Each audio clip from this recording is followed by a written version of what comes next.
श्रीलक्ष्मी श्रीमहालक्ष्मी क्षीरसागरकन्यका उत्तिष्ठ हरिसम्प्रीते भक्तानां भाग्यदायिनी।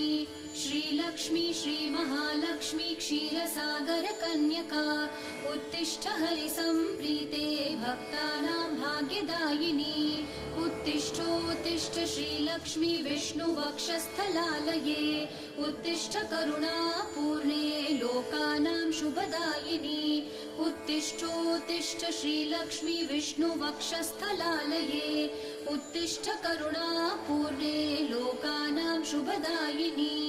श्रीपद्ममध्यवसिते वरपद्मनेत्रे श्रीपद्महस्तचिरपूजितपद्मपादे श्रीपद्मजातजननी शुभपद्मवक्त्रे श्रीलक्ष्मी भक्तवरदे तव सुप्रभातम्।